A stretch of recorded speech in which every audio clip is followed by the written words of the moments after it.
আসসালামু আলাইকুম রহমতুল্লাহি ওয়া বারাকাতুহু। বিসমিল্লাহির রহমানির রহিম। ইসমানীচর উচ্চ বিদ্যালয়ের পক্ষ থেকে আমি মোহাম্মদ মাসুদ রানা, সহকারী প্রধান শিক্ষক, তোমাদের সবাইকে স্বাগত জানাচ্ছি আমাদের অনলাইন ক্লাসে। সর্বপ্রথম মহান রব্বুল আলামিনের কাছে শুকরিয়া, আবারও সুস্থ শরীর নিয়ে তোমাদের সামনে হাজির হতে পেরেছি। আশা করি তোমরা সবাই ভালো আছো, সুস্থ আছো এবং নিরাপদেই আছো। সুপ্রিয় শিক্ষার্থীরা, আমাদের এই অনলাইন কার্যক্রমে আজকে আমি নবম দশম শ্রেণীর ইংরেজি প্রথম পত্র বিষয় নিয়ে হাজির হয়েছি। আমার আজকের আলোচনার বিষয়, এতক্ষণে হয়তো তোমরা আমার ব্যাকগ্রাউন্ডে বোর্ডে লেখা বিষয়বস্তু দেখেই বুঝতে সক্ষম হয়েছ আমাদের আজকের বিষয়বস্তু কি। হ্যাঁ, ঠিক ধরেছ। আমি আজকে ইংরেজি প্রথম পত্র বই থেকে ইউনিট 3 লেসন 2 নিয়ে আলোচনা করব। ইউনিট 3 এবং লেসন 2 এটা মধ্যে কয়েকটা ইভেন্টস ফেস্টিভ্যাল নিয়ে আলোচনা রয়েছে, যার মধ্যে অন্যতম একটা দিন হচ্ছে মে ডে। মে ডেটা রয়েছে ইউনিট 3 লেসন 2-তে। তো আজকে আমরা মে ডে সম্পর্কে জানব। প্রথমেই বলে নেই, মে ডে বা ইন্টারন্যাশনাল ওয়ার্কার্স ডে, এটা হচ্ছে আন্তর্জাতিক শ্রমিক দিবস। সারা বিশ্বব্যাপী বর্তমানে পালন করা হয়। শ্রমিকদের অধিকার আদায়ের লক্ষ্যে যে আন্দোলন করা হয়, সেই আন্দোলনটিকে স্মৃতির মাধ্যমে স্মরণ করে রাখা হয় এই দিনে। তো মূল প্যাসেজটি পড়ার আগে আমাদের কিছু ইম্পর্ট্যান্ট ভোকাবুলারি রয়েছে। যদিও সবগুলো ভোকাবুলারি ইম্পর্ট্যান্ট, কিন্তু এর মধ্যে অনেক শব্দই আমাদের জানা। তো যেগুলো একটু কম জানি বা কিছু নতুন শব্দ রয়েছে, সেগুলো সম্পর্কে প্রথমে জেনে নিব আমরা যদি তাকাই, সর্বপ্রথমে লিখেছি ইন্টারন্যাশনাল। ইন্টারন্যাশনাল শব্দটা আমাদের সবারই পরিচিত।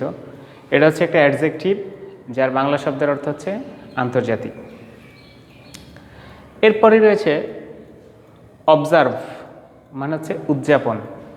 অবজার্ভ অর্থ হচ্ছে উদযাপন করা। অবজার্ভ একটা কি ভার্ব, কি ভার্ব, উদযাপন করা। কমমেমোরেট, কমমেমোরেট এটা একটা ভার্ব, স্মৃতি রক্ষায় কোনো কিছু স্মরণ করা। এরপর রয়েছে হিস্টোরিক্যাল, এটা অ্যাডজেক্টিভ, ঐতিহাসিক। স্ট্রাগল এটা একটা নাউন, যার অর্থ হচ্ছে সংগ্রাম। স্যাক্রিফাইস শব্দের অর্থ হচ্ছে উৎসর্গ করা, এটা একটা ভার্ব। এরপর পরে রয়েছে ইন্সপায়ার, এটাও একটা ভার্ব, অর্থ হচ্ছে অনুপ্রেরণা। তারপর রয়েছে ট্রেড, ট্রেড অর্থ ব্যবসা। এরপর রয়েছে স্ট্রাইকার, এটা একটা নাউন, মানে আন্দোলনকারী, যারা স্ট্রাইক করে তারাই স্ট্রাইকার। তারপরে রয়েছে এক্সপ্লয়েট, এক্সপ্লয়েট শব্দের অর্থ হচ্ছে শোষণ করা। বুঝতে পেরেছে সবাই? তাহলে এই প্যাসেজটিতে আমরা নতুন, এখানে 10টা শব্দ রয়েছে, 10টা শব্দ সম্পর্কে জানলাম। আবারও বলছি, ইন্টারন্যাশনাল মানে আন্তর্জাতিক, অবজার্ভ উদযাপন করা, এরপরে রয়েছে কমমেমোরেট স্মৃতি রক্ষায় স্মরণ করা, তারপরে রয়েছে হিস্টোরিক্যাল ঐতিহাসিক, স্ট্রাগল অর্থ হচ্ছে নাউন, সংগ্রাম, এটা একটা নাউন। স্যাক্রিফাইস শব্দের অর্থ হচ্ছে ভার্ব, স্যাক্রিফাইস শব্দ এটা একটা ভার্ব, যার অর্থ হচ্ছে উৎসর্গ করা। ইন্সপায়ার এটা একটা ভার্ব, এর অর্থ অনুপ্রেরণা। ট্রেড অর্থ ব্যবসা। স্ট্রাইকার মানে আন্দোলনকারী। এক্সপ্লয়েট শব্দের অর্থ হচ্ছে শোষণ করা। তো সুপ্রিয় শিক্ষার্থীরা, এই শব্দগুলো মোটামুটি জানলে আমরা বাকি প্যাসেজটা পড়তে খুবই সুবিধা হবে। সে আঙ্গিকে আমি এখন তোমাদের প্যাসেজটা তোমাদের সামনে তুলে ধরছি এবং প্যাসেজটার বঙ্গানুবাদ সহ আজকে পড়িয়ে দেব। এরপর কিছু কোশ্চেন থাকবে, যে কোশ্চেনগুলো তোমরা বাড়িতে নিজেরা চেষ্টা করবে, তা না হলে পরবর্তী ক্লাসে আমি অবশ্যই সমাধান করে দেবো ইনশাল্লাহ। তো এখন আমরা প্যাসেজটা পড়ার জন্য সবাই প্রস্তুত? হ্যাঁ শিক্ষার্থীরা, আমি এখন প্যাসেজটি অর্থসহ পড়ে দিচ্ছি, সবাই খুব মনোযোগ সহকারে দেখবে। তোমাদের সুবিধার্থে আমি প্যাসেজটিকে খুব কাছাকাছি নিয়ে আসছি ক্যামেরার। May Day or International Workers' Day is observed on May 1st all over the world today to commemorate the historical struggle and sacrifices of the working people to establish an 8-hour workday.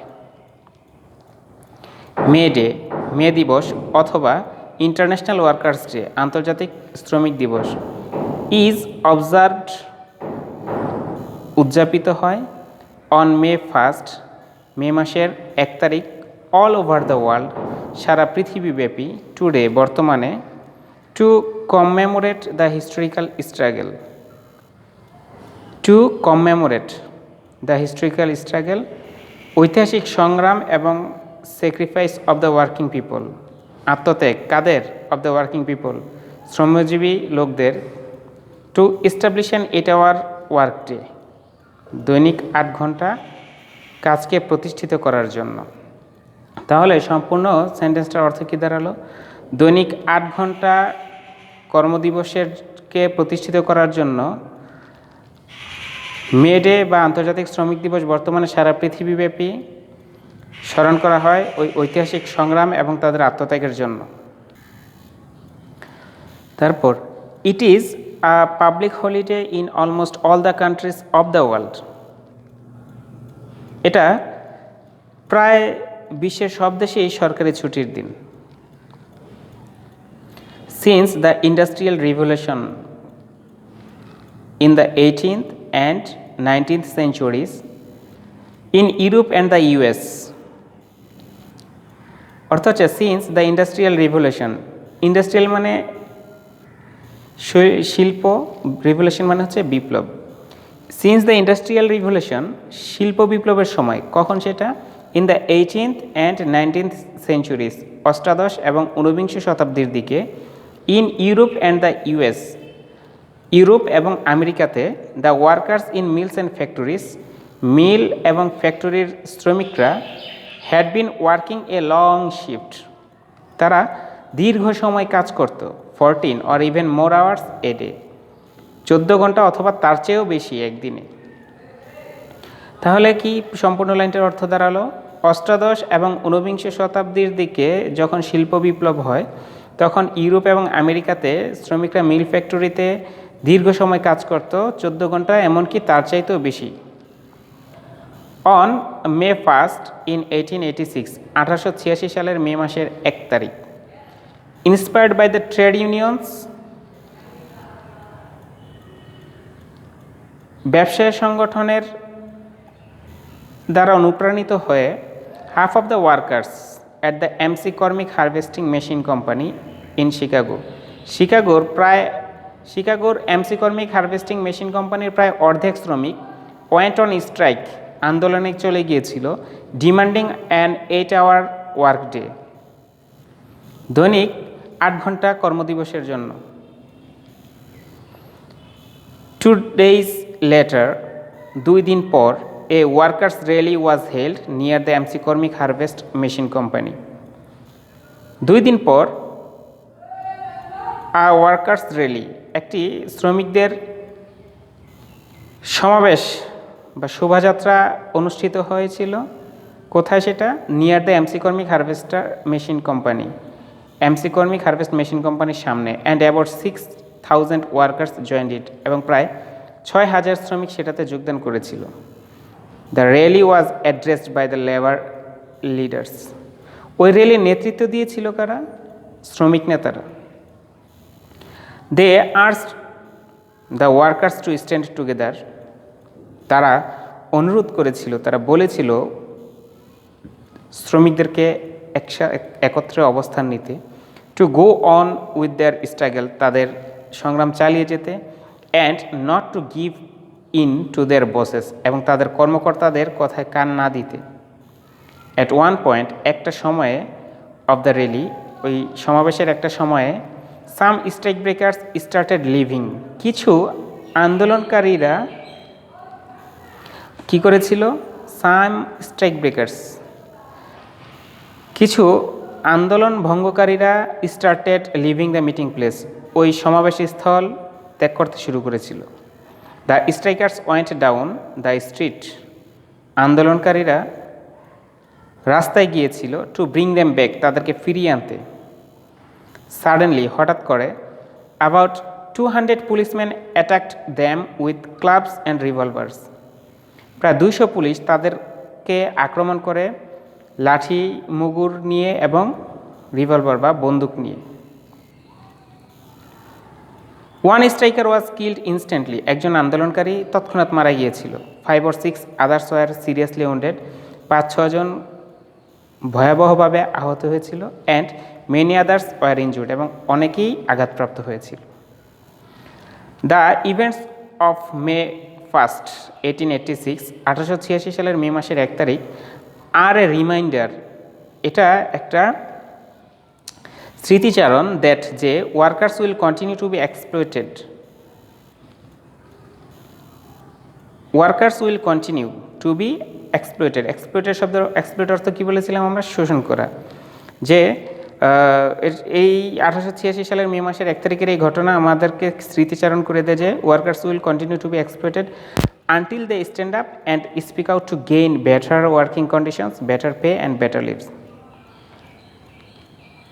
আন্দোলনকারীরা তাদের আন্দোলন ততক্ষণ চালিয়ে যাবে যতক্ষণ না পর্যন্ত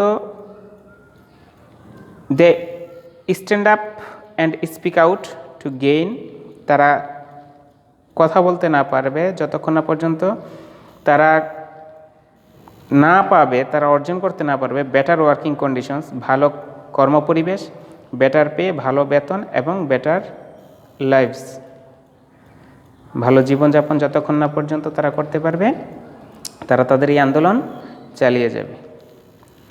তো সুপ্রিয় শিক্ষার্থীরা, আশা করছি তোমরা সম্পূর্ণ প্যাসেজটি বুঝতে পেরেছ। আমি তোমাদের বোঝার সুবিধার্থে আরও একবার শুধুমাত্র ইংরেজিটা পড়ে দিচ্ছি, খুব মনোযোগ দিয়ে উচ্চারণগুলা শুনবে।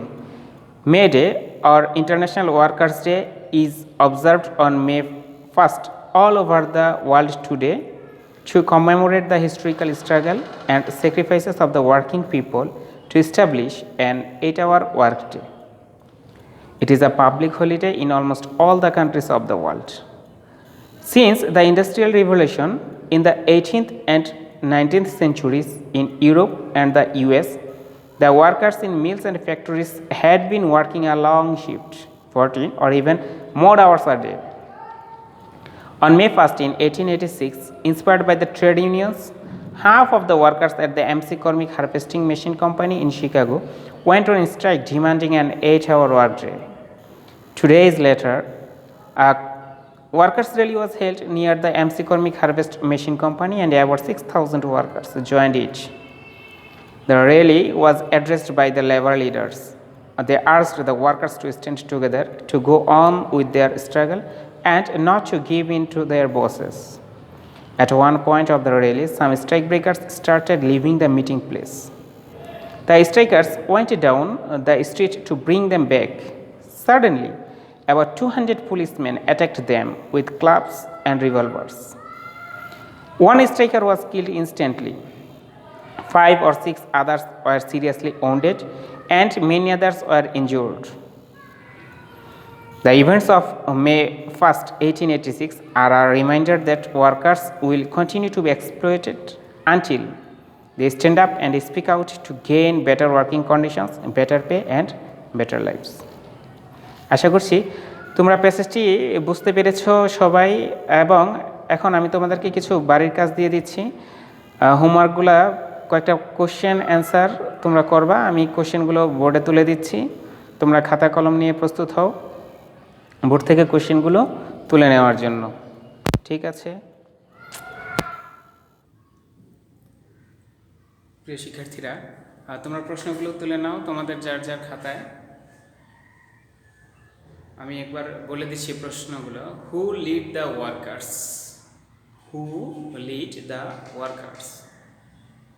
Why we remember the day? Why we remember the day? How many workers were affected? How many workers were affected?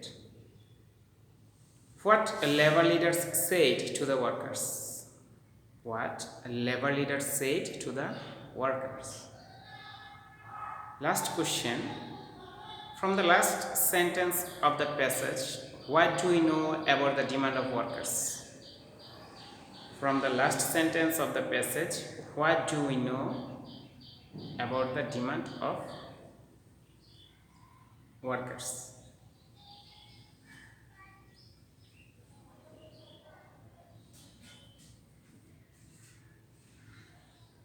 আশা করছি